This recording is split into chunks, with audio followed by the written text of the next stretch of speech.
Worthy by Design.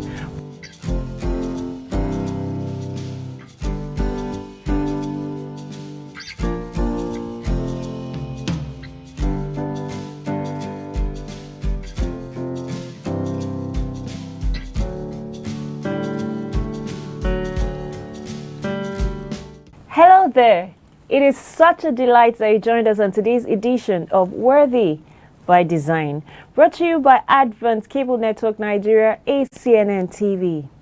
On the show, we focus on the journey from girlhood to womanhood and everything in between. I am Ibera Chims. Welcome. Today, we shall be picking up from where we left off in our conversation on goal setting. Now, guess who came back? Our delectable barrister Miebaka Yenobo. I'm not trying to learn your name again. I knew it. You're an expert now. She's a life coach and the convener of Made for More series. You're welcome again. Thank you very And thank you for keeping your word. Thank you. Yes. So I have my writing pad. I am sure our viewers have theirs because we're going on a smooth ride to learn new things. Okay, we had on the previous episode we had talked about goal setting, what goals are, setting goals, and that your goals have to be connected with your purpose. And there was so much to learn. Maybe our viewers just have to go get that episode. They should. We're not going back. Okay, today let's go on with the issue of purpose. You had mentioned that your purpose has to be connected with your goals, right? Now, how do I even know what my purpose is? Okay. First of all, this study of purpose or discussion about purpose is something that we can do for a full day. I can imagine. So I'm just going to try to give us some pointers to it. First of all, we said purpose is your assignment, the reason why you're on earth. And I want to let us know that God is a detailed God. If he sent you here, he built in you the equipment to fulfill that purpose or pointers to guide you to what he wants you to do. So as you ask him, he begins to give you clarity. But I'm going to share with us a few pointers that would help us. So you sit down and you go through these steps, you're able to discern, okay, it's tilting this way or that way.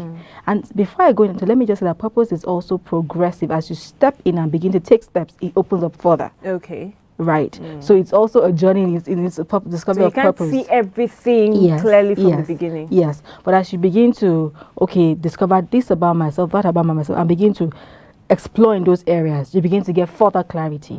But now let me give us, we have this acronym called SHAPE. SHAPE. Yes. SHAPE. Okay. That guides you on the journey of purpose discovery. First of all, before I even start, there are three angles to purpose. They're called the 3 Ds. The first one is discovery, which is what the SHAPE will guide us to do. Second is development. And third is deployment. So I find out and I begin to develop myself in those areas, right? And then thirdly, I'm out to deploy, which is now to begin to make impact. Let's go to SHAPE now. So the first thing is I ask myself, for example, on this journey of purpose discovery, remember I said it's about your assignment. So it's first of all, get a pen and paper, I sit down with myself, okay, first of all, my spiritual gifts, SHAPE, so S. So have I come to understand or to know or to discern what areas I'm gifted spiritually? Okay. Right? That's for S. The next one is H. H is your heart, which is your passion. Talk about passion, but I said God won't just send you on an assignment and not give you pointers to it. So sit down, what are the things I'm passionate about? I can do without being paid. The environments I enjoy. I mean, that place something comes alive. Naturally. Yes. That's your heart, your passion. And A is your innate abilities. Innate abilities. That's your potential. These are also things that you're born with. You don't necessarily struggle to. You just find out that, okay, for example, person who has leadership acumen, you find that primary school, secondary school, you're always picked up as a leader. You're a born leader. Yes. So it's innate. Some people have really great IQs. They didn't do anything to get it. They don't need to study so much. Some people are fantastic teachers. They can explain things and break it down so well. So what are my innate abilities? That's SHA. Then P, your personality. Are you an extrovert? Are you withdrawn? Are you somewhere in the middle? You have all the things people say with the sanguines, the cholerics, and also I need to study what's my personality like. You get, and then because there's some things, let me say spheres of life that different personalities are better suited for. True. And the thing is that if we all work in our purpose, the world will be in sync because everybody is wired for something. True. Remember I said it's your assignment. Yes. And then God in his wisdom created the earth and put us here all to fit into our various assignments. And then everybody steps in. It's a beautiful world. Yeah, but what happens? People are still trying to discover, the other people are fighting other people and all of that. Then E, your experiences. What has happened to me? The areas of your greatest pain, frustrations, and anger. Even sometimes your joy. So experiences good and bad. Family experiences, vocational experiences on the job, in ministry, everything about that you have gone through. So if you sit down and take this SHAP and put them together. So these are what my S, my A, my P, and my E. To a large extent, you have begun your journey of discovery. True. Because you find that there are pointers to certain areas. They now get into development. So I have an ability for this. I'm passionate about this. For example, I love to help people find clarity. It hurts when I see people living beneath their potentials. I like to work with young people. I like to work with women. So when you put all of this, the things that get you going, and that's how I got to where I am today, doing things around life coaching and helping people find clarity, helping them find themselves, discovering themselves, building potential. So when you take this journey of a shape, it gives you a lot of direction towards a lot about your assignment. Like I said, it's progressive. So when you get in, as you begin to step, you begin to discover other areas. It keeps unfolding. It keeps unfolding. It keeps unfolding. And then now I'm linking it to goal setting. When you now begin to, this is who I am. This is a bit about my assignment. And I know what areas to even set my goals in. So who do I need on this journey? Who are my friends? Your friends should be going in that same direction. Right? What courses do I need to do? What do I need to spend my time doing? Right? Also, are there courses to volunteer? I don't just, like I said, life is not a shape. I don't just follow people. Because I know me now, I have an idea of me now, I begin to build in that direction. So you see how it affects your goals, because now you understand your unique journey, or a bit about it's progressive, about your unique journey. So you can tailor it to fit. Fantastic, that's it. Your journey is unique. I just love that. It is. Okay, let's move from the purpose, goals to vision board. Great. What's that all about? Okay, so simply put, a vision board is a pictorial depiction of your goals. So when I say goals, first of all, we say write them down. So I've sat down, I've told them, in this year, 2022, in this area of my life, in my finances and my health, I want to do this, right? That's writing them down. Now, I'm like, okay, fine and good, I've written them down. But you know, sometimes you can write and you can lose the book or you forget. True. So a vision board takes it further on. I'm saying, look, beyond words, can I get pictures that help me to create an idea of my goal, the end point of my goal? So it's beyond words, we're taking into pictures. You know, in Habakkuk 2, the Bible says, write the vision and make it plain. But it says that they that see it will run. And that tells, you know, when we talk and we say, we hear things, we look with our eyes, but we see with our minds. It's your mind that is trying to put what I'm saying into words. So that's what the vision board, it takes that picture from your mind and puts it physically before you. So what is it? It's simply a collage, a collection of pictures that depict the end you want to see in different areas of your life. Pictures that depict your goals. Yes. So person says, like, this year I want to work on my finances. But you know what? Beyond money, I want to earn in pounds and dollars. So I get pictures of pounds and dollars and put on my vision board. So every day I wake up, my mind tells me the goal this year is pounds and dollars beyond naira. So it takes you beyond, I want it, yes. I think this is what I want to achieve, yes. I've written it down in one book. Now it is a literal depiction. So every day I wake up and they always say put your vision board where when you wake up in the morning and last night you see it. And you go to bed, your mind begins to work. Has a way of getting all your faculties to think. So when you look at it, by the time you go all through the day, that picture somehow subconsciously goes with you through the day. True. And before you say that, you look at it, and if there are areas that you haven't yet fixed, you know this is what you want to achieve, but you don't have all the steps. And I believe in the power of prayer. So you're going to, as you're saying your prayers, like, Lord, this is still here. How do I go about? You go to bed. So that's how you get inspiration. You wake up with an idea because that was the last thing your mind focused on. And it works for your health, for your finance. So it doesn't do the work, but it keeps it a lot more focused before you, in your full view, and it motivates you to get up and get running. It makes it look realistic. Yeah. Okay, this thing is here, so it should be something I can achieve. It's possible. And it gets you running. So that the day that say it will run. So it gets you up and doing. Every day you look at it like, this was the goal. This was the plan. Let's go get it. So what the vision board does for you is it helps you realize the goals. It makes it more tangible. Okay. It makes it more realizable because, like I say, it's gone beyond just writing. It gives you something to look forward to. Okay. So the picture, remember they say a picture is worth 1,000 words. So I can say something, I can write it down, but then I have an image. It captures that thing better for me and for my mind to see. You know how sometimes you're working on something and before maybe I want to buy a car, I say, okay, what kind of car I want to buy a Benz? First of all, Abe says, I want to buy a car. I don't even know what car, I just want a car. That person hasn't even gone through the smart. Remember we talked last week? Yes. Specificity. Now I have all of that. Okay, I found out somewhere when you now say, okay, I want a Benz, a red Benz. I don't know if it's happened to you, but I should begin to go. That's what the vision board does for you. So it brings it closer in your subconscious. Everywhere you go, you begin to see that thing. And you know how you even step into rooms and people are talking about something and it's an unrelated conversation. When you say, I saw a red car, your mind just goes, your mind comes alive because that car, that's the car of my vision board. So that's what it does for you. It makes you more, it brings it closer to you. So you carry that picture all day. So what should I include in my vision board? Great. There are 3 or 4 major things that usually you would see on any typical well-made vision board. First of all is the pictures. And the picture should be the picture of the end of that goal. So somebody is trying to pass an exam or start a program. Your vision, the picture of your vision board can be someone at graduation holding the scroll. That's the end point. And they're happy, like, yay! So that you see that is the goal, man.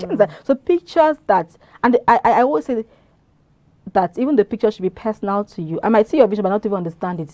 It's not mine. So somebody puts, you see dollars, what are you feeling like? But that is what I want. So nobody needs to understand life is personal. Yes, it speaks to you. Because we can sit here and have the same goals, but our pictures will be entirely different. True. Because what speaks to you is not what speaks to me. True. So even the pictures on the vision board, you know the meaning, what it's saying to you. I had a friend who said she wanted to work in a firm, and so what she did, she went to the firm's website. You know how you have staff in organizations, and she got a picture. She cut it out, printed it out, cut it out, and cut up the guy's picture, the lady's picture, and put her face. And truth be told, in a matter of years, she got the job. Whoa! It's that power because it gives you, it helps to narrow your focus down. I give myself 3 years, and so every day I'm like, this thing I will get there. I will get there. Though it tarries, wait for it. Yes. So it just helps to further narrow down your focus, give you a level of specificity and something a picture to look forward to. Can't say I want this, but what exactly? What would the end look like for you? Okay, so we have the first thing. Pictures. Yes, and it is some people want to add quotes. So quotes are inspired. So you have write-ups. Okay. Right. So it's pictures, it's quotes. It's also maybe that's quotes related to what you intend achieving. Yes, right? yes. So I would say, for example, okay, so this is your vision, but maybe it covers every area of your life. So maybe you probably have a section for maybe health, for maybe finances, for family, for whatever it is. So you just get related quotes for the different for each areas. one. So you have some people put scriptures. Okay. Whatever it is that pumps you up. Okay. So pictures, quotes. Yes, scriptures. Some people just one word. You know, but whatever it is about, most important is the picture. Now, whatever else supports the picture is up to you and personal to you. That gets you going. So you already have your goals written down, right, on in a book somewhere, and you now have this as extra now. That's gets you up and so it's a pictorial depiction of what you have written down. Actually, Okay. less words, but just gives you that picture and then gets you running. Right. So you have the pictures. Yes. You have some quotes. Maybe scriptures. Mm-hmm. You have your goals. Yes. So you can scribble in a nutshell, but it's not about how the words at this time now. It's more about the pictures and the words. How they inspire you. Yes. Right. So I'd always say, that's what I always say, have your goals already written down. And then, so it's another level from the written down goals, you create the vision board. Okay. I wanted to ask, but you've already answered the question, No, the go concept of visualization. Oh. So we have seen it and it keeps you running. But there's Okay, something you want to add deeper. something, Yes. right. When you talk about visualization, when I teach vision boarding, I tell people, see, if you cannot see the end, you can't even create a vision board that gets you running. Okay. And that's why even when we began talking on goal setting, we started from what is a vision, what's a goal, because there's a connection. True. Then now we're talking about writing them down. Now we talk about that day that sea will run, which is the vision board. But you see, the visualization is a concept that it's incorporated in. If I was to run a physical vision board class, for example, at some point, you've written down your goals, right? You're creating the board, but you know what? Let's just come take a minute. And I tell you, when you sit down, do this almost as often as you can. Close your eyes and think about those goals. Let me go back to the student, for example, who is on a journey or someone preparing for an exam or something. As you close your eyes, I say to you, look, you know what? Close and imagine that you have finished this program. Imagine that it's graduation day. Imagine you made your first class. We're trying to capture the emotions. Okay. The emotions you feel like, okay, imagine it's grad and they call you, okay, now best graduating students, you're going, yeah. So that's what visualization helps you to do. Okay. To capture those emotions. That's the adrenaline pump. You need to go and move. So it's not gone beyond, okay, keeping it before your face. It's being able to capture the emotion that would happen. I mean, okay, if I had to go to increase my income by 100K, the day I hit 100K, how would I feel?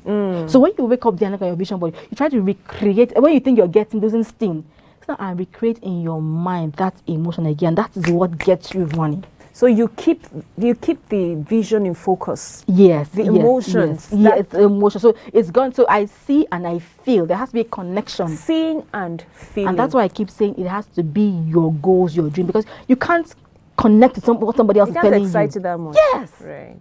But even if you can find your connection, your role in it, you're able to think about it. You're like, I see my role, even purpose. I see my place. I feel like I'm part of God's big universe. I have a role to play. So you wake up, maybe you're working with children, and then you're with those children. You realize that, look, see, I'm playing my role in God's big universe. I'm important. And one thing, let me just chip in. One thing purpose does, it cures a lot of inferiority complex. I'm not trying to be anybody else. Okay, so I need you to tie that up with this last question, right? Great. Now, what does goal setting and goal smashing do for the lady and do for an onlooker? Okay, what does it do? It makes you feel more fulfilled. In 2 minutes. There's so much to say. I know. But I think you live a more purposeful and fulfilled life. Because every time you set goals for yourself and you smash them, it does something to your self-esteem, your feeling of contribution to yourself and to your world. So it makes you, like I said, you're happier, you're more in tune with yourself. Then if there are goals that have to do with others, you feel like you're contributing to society and to all of that. But I was going to say, like, trying to describe your purpose and all of that. So it helps to cure every form of self-inferiority complex. True, it does. Because I know this is me. I'm on my journey. I'm not like anybody else. I'm wired exactly for my assignments. And I know this is and I'm taking steps to work towards. I know it's not about A or B or C. It's about we're all collaborating to achieve the big plan. But I have my role, you have your role. I don't try to be you. And you don't try to be me either. True. And that's why, so that way I see you, I support you. I don't compete with you because we are all on our journeys together. And I help you rise and you help me rise. And so we have one big happy world at the end of the day, growing together and living beautiful lives. That's it. Growing together and living beautiful lives. That's the end of it, right? You're worth more than you give yourself credit for and can achieve far more than you think you can. All you need to do is jump on these priceless principles and watch your life unfold. Yes, a big thank you to our beautiful guests, Barrister Mie Baka Iyanabo. Whenever I say your name, I feel like I like the way you roll. I feel like dancing. Thank you so much for supporting the vision of Worthy by Design. So this week, tell every woman you meet that she is worthy by God's design. Our quick fix segment is next, and the goal is to get you looking peng. I'm Iberi Chins. See you there.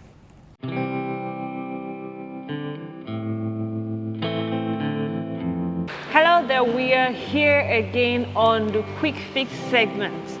Today, we're going to learn something very interesting.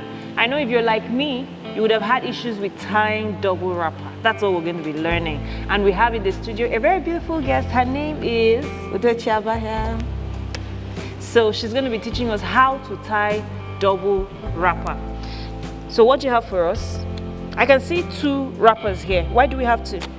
Okay, this one is a joint wrapper. You know that some wrappers they come Too short. Yes, too short. So you need to join material to get it longer. Okay. Or there are also some people who are very tall.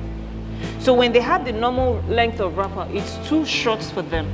So you need to join an extra fabric to have, you know, the normal length, or else you'll be having 3/4. I know you see some people having 3/4 wrapper, you know, that's not cool at all. And you know, I promise this year I'm going to make you look, you know, peng. So that's what we're trying to do. So let's get to it. Show us how to tie this double wrapper. Okay, let's do this. So first, these wrappers, are they the same size? No, Okay. one is longer. The up one usually come longer.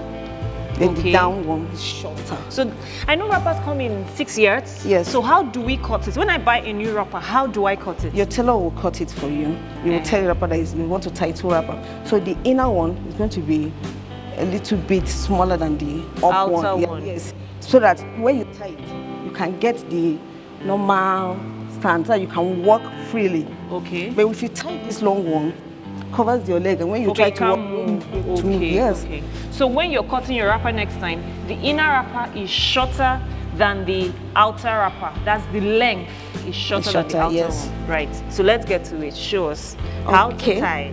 Okay. You spread your leg. Okay, spread your legs, right. New generation sisters like me, please get these lessons. Why do we need this, please? What's this for? To get the normal, to get the tighten. Okay, okay. Because the wrapper might be too short. Short, yes, Okay. because it's just 2 years. Okay, okay. See the back. You have it here. Okay, okay, Then okay. you Okay, tie. so this is supposed to help us get Yes, the tying easier. yes. Oh, okay, okay. Because the wrapper is usually short here. Okay. So you tie it. Okay. Hey, please turn around. Make it. Okay, so Short. these extra tails, ensure to put them inside. Right. Okay. Can you walk? Freely. Okay. So it's important to spread your legs Yes. so you can walk You freely. can walk freely. And this one.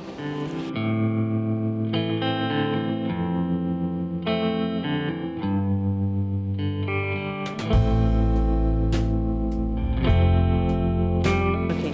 So the your- second one is not tied. You just No, put it yes. under. Right. So please turn around. Turn around. Let's have a full view of you. Can you see that? Please come. So How does she look? Amazing, amazing. Okay, so with this wrapper, you can have a beautiful red blouse, yes. a white blouse, or whatever. Then, of course, your gele to match. Remember, we're going to smash our looking good goals this year. So make sure that you take these lessons. They are very important. Let's go through the steps again. First, take your wrapper to the tailor. Yes. Ensure that what does she do? She cuts the inner one smaller than the outer one, yes. so you can walk easily. And they should add little tails. Yes. They should add little tails to the end so that it's easy to tie at the back. And then what do? Spread your legs and do the tying.